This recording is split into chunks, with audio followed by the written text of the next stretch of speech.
Bonjour et bienvenue dans ce nouveau numéro de Scène sur Scène, l'interview. Et celui qui va entamer l'année 2018 avec nous n'est autre que Guillaume de Tonquédec, l'un des comédiens les plus appréciés de sa génération. Il a été révélé au grand public il y a tout juste 10 ans grâce à la série télé Fais pas ci, fais pas ça, et puis aussi par ses nombreux rôles au cinéma, dans Le Prénom, dans Barbecue ou encore récemment dans Coexister de Fabrice Eboué. Mais aujourd'hui, il vient nous parler de théâtre avec la pièce qui avait reçu 6 nominations au dernier Molière, La Garçonnière, qu'il reprend dès le 16 janvier ici au Théâtre de Paris.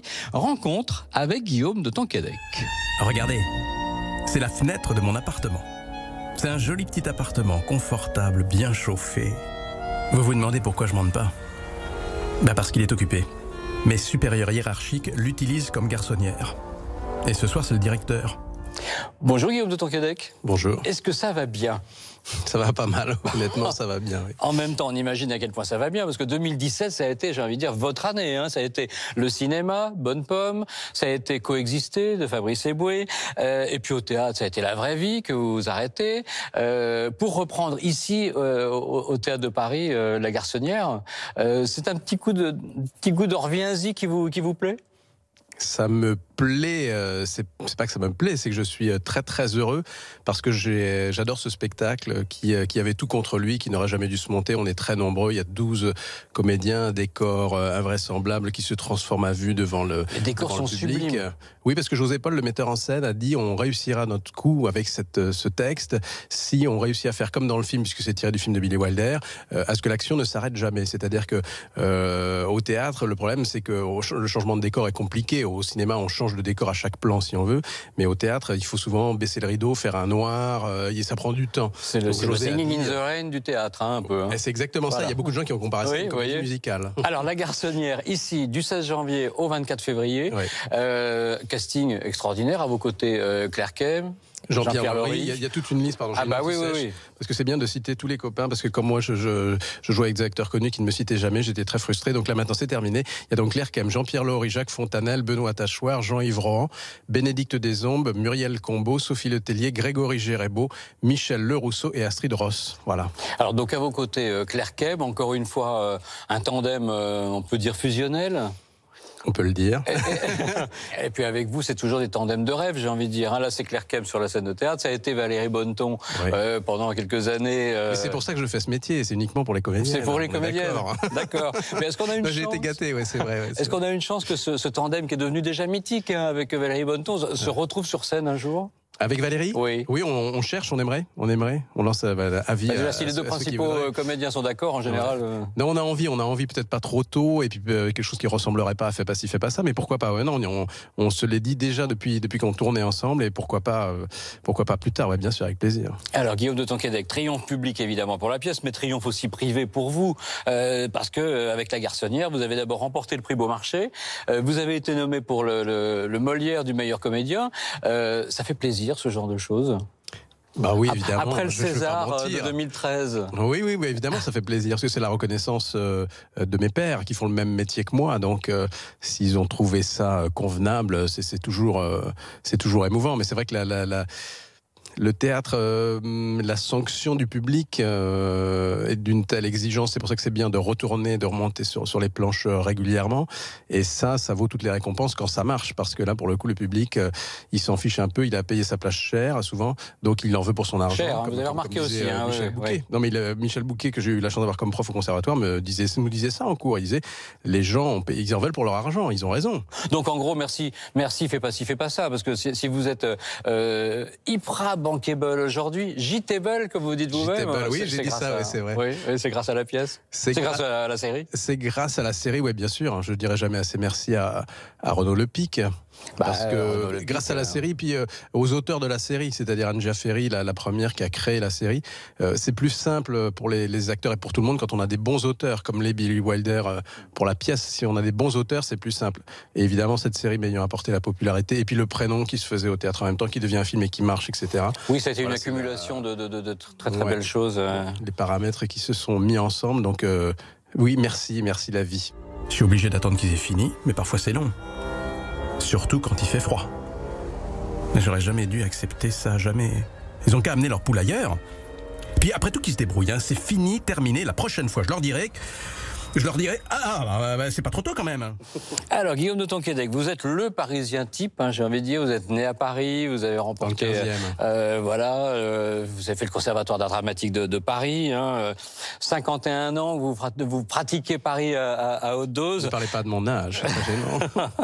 Comment vous trouvez, par exemple, dans ce demi-siècle, excusez-moi, comment vous trouvez que Paris a évolué? Donc je connais beaucoup Paris par ses théâtres, et puis l'histoire des théâtres, tous les fantômes qu'il peut y avoir, l'odeur des théâtres, l'odeur de la coulisse, c'est quelque chose de difficilement descriptible et qui à chaque fois... Paris, pour vous, c'est Paris Théâtre, hein? Oui, beaucoup. La scène aussi dans Paris, c'est-à-dire que tout simplement de se balader, de faire le truc du bateau-mouche qui pourrait paraître extrêmement ringard, pas du tout. Profiter de Paris comme ça. On a un autre rapport à la ville quand on est sur l'eau.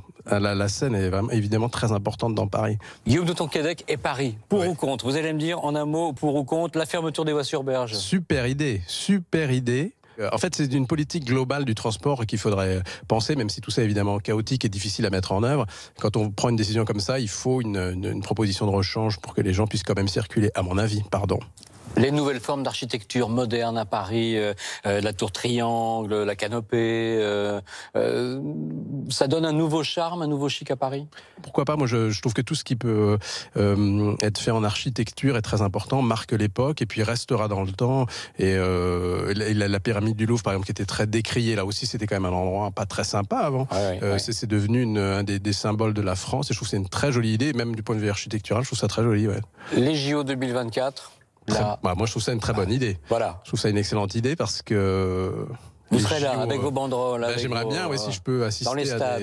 J'aimerais beaucoup, Si je peux, j'irai. Si je suis pas au théâtre, j'irai, vraiment.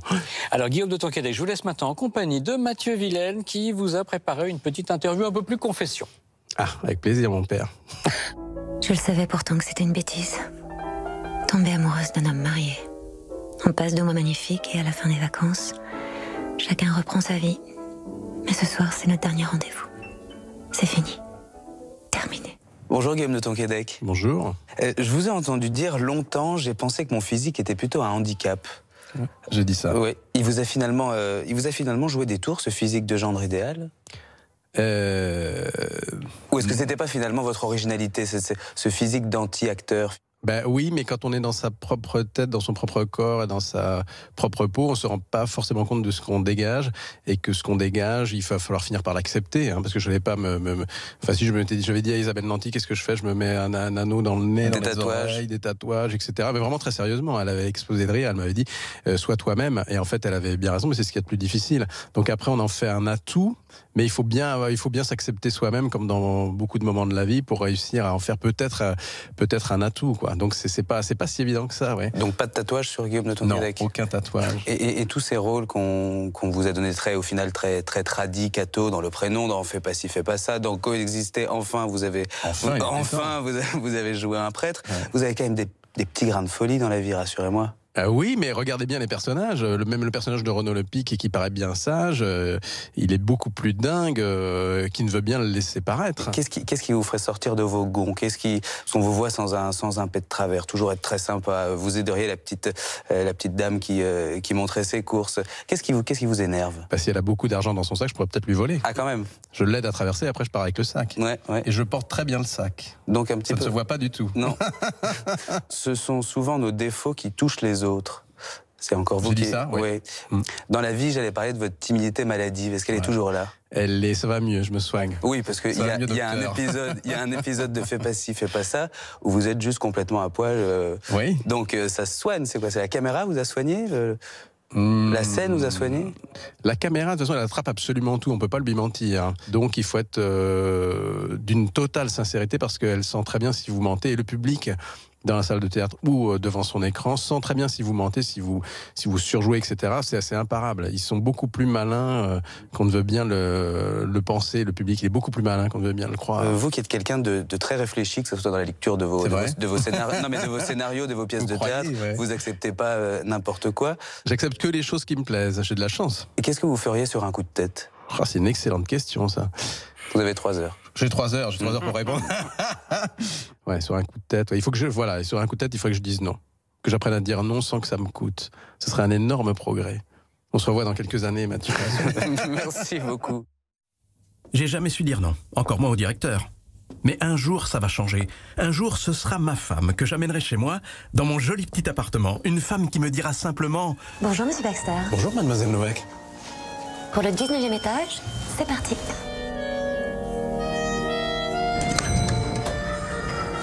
Merci beaucoup Guillaume de Tonquédec. Je rappelle donc, vous êtes ici au Théâtre de Paris pour 40 représentations exceptionnelles de la Garçonnière. Ce sont les dernières irrévocables?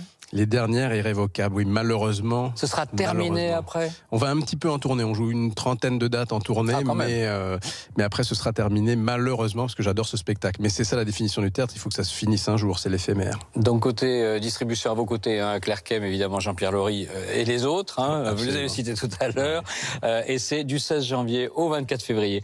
Merci beaucoup. Merci à vous.